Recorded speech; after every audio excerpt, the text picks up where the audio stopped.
హైదరాబాద్ వారి సౌజన్యంతో ఏర్పాటు చేసినటువంటి పరిషత్కి ఇచ్చేసిన మీ అందరికీ నా హృదయపూర్వక అభినందనలు. వాస్తవానికి ఈ జార్జ్ క్లబ్ వారు కూడా తలపెట్టారు. బహుశా నాటికి పోటీ చాలా కాలం తర్వాత మొదలుపెట్టినట్టున్నారు ఇక్కడ.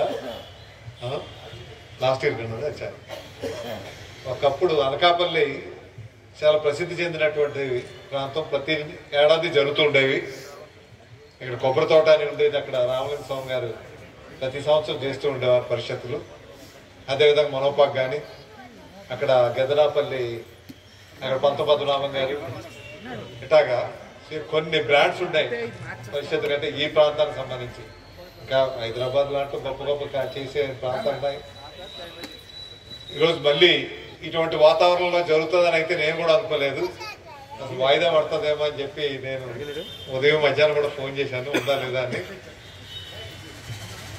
కానీ సాహసించి కార్యక్రమం పెట్టేందుకు నౌకాలం వారి ఆశీస్సులతో, జలసాని ప్రసాద్ గారు చెప్పినట్టు ఆశీస్సులతో ఎటువంటి ఆటంకం లేకుండా సజావుగా వెళ్తుంది. ఈ వాతావరణంలో కూడా మీరు అందరూ వచ్చినందుకు మీకు నా హృదయపూర్వక అభినందనలు. ఎందుకంటే నాటకాలు అనేసరికి ఇవి చూడటానికి చూసే ప్రేక్షకుల ఆదరణ కూడా కరువైనటువంటి పరిస్థితి. చాలామంది కళాకారులు ఉన్నారు.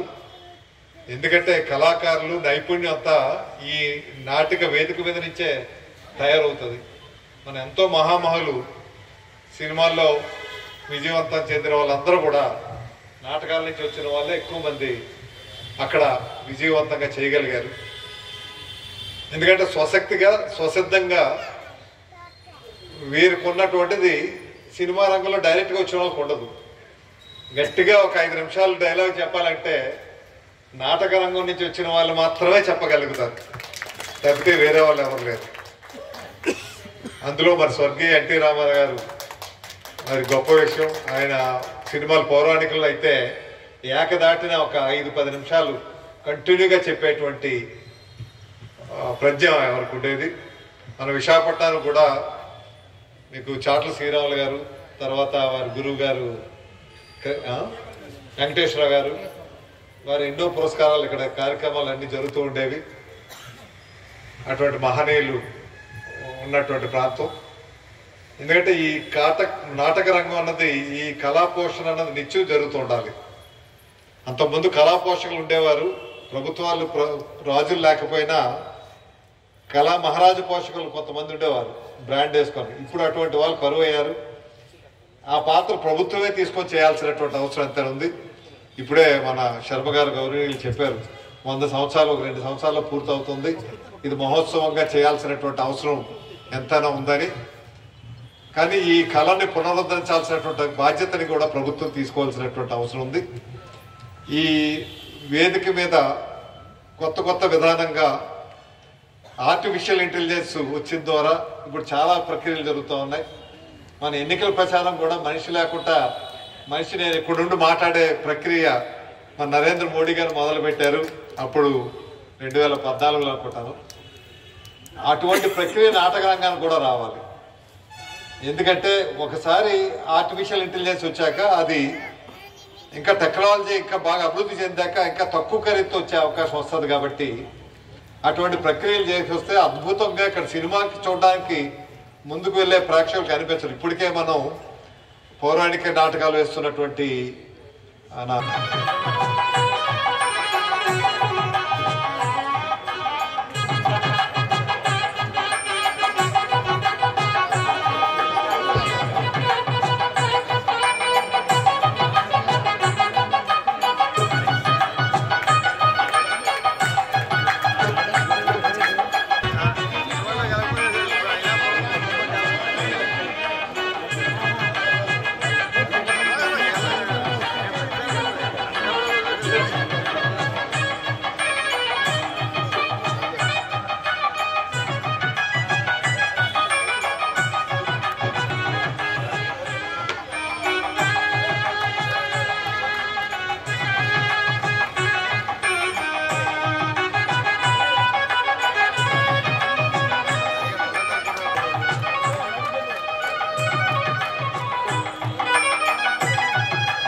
డాక్టర్ కొల్లి మోహన్ రావు గారు వృత్తి కళాశాల అధ్యాపకత్వం, ప్రవృత్తి నటన, నాటకం, రంగస్థలం.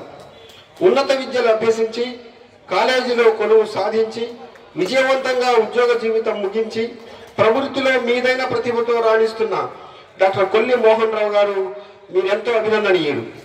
కొల్లి నాగభూషణం సీతారామమ్మ పుణ్య దంపతులకు పుత్రుడిగా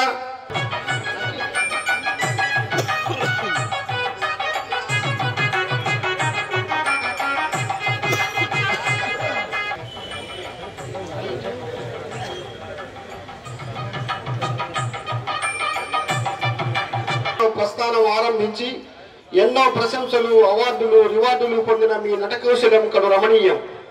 వృత్తిని ప్రవృత్తిని జోడుగుర్రాల స్వారిగా ముందుకు కొనసాగిస్తూ ఎన్నో అభినందనలు, మరెన్నో పురస్కారాలు పొందటం మీ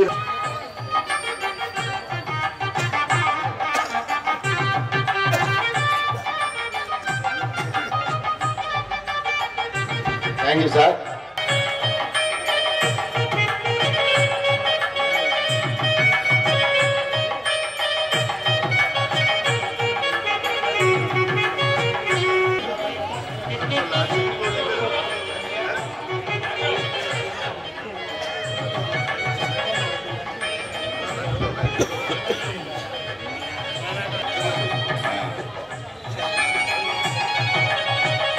మా ఆహ్వానాన్ని మన్నించి ఇక్కడికి వచ్చేసినటువంటి పెద్దలు